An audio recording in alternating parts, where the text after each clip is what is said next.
Velkommen til Mette Maries Kitchen. Jeg vil rigtig gerne fortælle lidt om surdej i dag, og jeg har lovet her i sidste uge, at jeg ville lægge en lille surdejsvideo op på Facebook i den her uge. Så det har jeg tænkt mig at gøre, og jeg er helt vildt glad for at bage med surdej.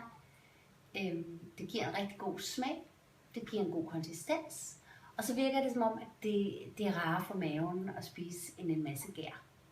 Så jeg vil gerne opfordre dig til at prøve at lave en surdej derhjemme. Og det jeg har, jeg har sådan en her stående i et stort glas, og det er min store surdej her, som jeg bager med her i mit lille bageri. Den er sådan lidt løs i det. Sådan her.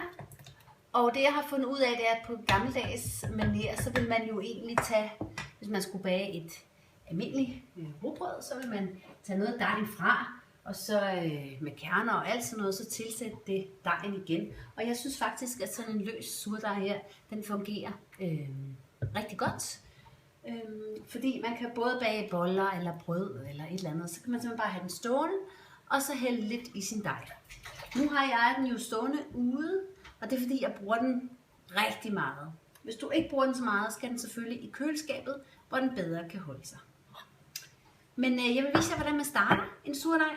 Og det tager en 3-4 dage, måske 5, afhængig af, hvor varmt du har det i køkkenet. Altså de fleste danskere har det jo faktisk rimelig varmt i deres hus, så måske 3 dage for det meste. Her i mit lille bageatelier, der tager det måske lidt længere tid. Men vi starter med en lille teskefuld honning. Og hvis du nu er veganer for eksempel, og ikke vil have honning, eller ikke kan tåle honning og sådan noget, så kan man altså også bruge noget sojayoghurt for eksempel, altså sådan en spiskefuld af det for eksempel. Og så skal vi have noget vand. Og nu tager vi bare lige sådan 3 dl. Ups. Nu spildte jeg også. Det var flot. Og så tager vi noget mel, og jeg synes faktisk, jeg bruger fuldkornsrismel, det er det, jeg altid bager med. Og jeg synes, at det er det bedste til surdej. Jeg har haft en surdej på et tidspunkt lavet på quinoa, og det fungerede rigtig godt, men da den ligesom havde været i gang nogle måneder, så blev det simpelthen for surt.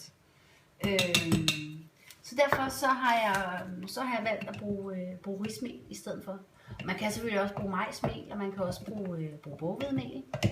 Se, nu putter jeg lige noget mel i her. Og vi tager altså, skal vi se, det var 2. Så tager vi lige 3, og se hvordan det går. Og så kan man jo faktisk også bage kage af surdej. Jeg ved ikke, om I kan huske Herman, men det er jo sådan der venskabskage, som i jævne mellemrum kommer rundt omkring. Det er jo også lidt sjovt. Sådan, så er den faktisk ved at være der i konsistensen. Så det var 3 dl vand og 3 dl rismel, som jeg har taget. Nu skal det bare røres godt rundt her, og så skal det stå ude. Og jeg har jo sådan en gammel Holmegårdsglas her med et løst låg, fordi låget skal ligesom være løst. Man kunne også lægge et lille klæde henover og lade den stå ude på køkkenbordet. Og så skal man røre i den hver dag. Den skal passes godt på. Derfor skal man røre i den hver dag. Og når den så har stået og begyndt at lugte syrligt, så kan man fodre den med lidt mere mel og lidt mere vand. Hvis der så går et par dage mere, hvor jeg skal bage om et par dage, så skal man bare røre i den hver dag og lige fodre den lidt med lidt mel og vand. Men ellers så sætter man den ind i køleskabet. Man kan også sætte den ind i syltetøjsglas med lukket låg, og der kan den altså stå rigtig lang tid. Og så kan man bare tage den ud, inden man skal bruge den, gerne dagen før for eksempel. Og så kan man altså bage med det.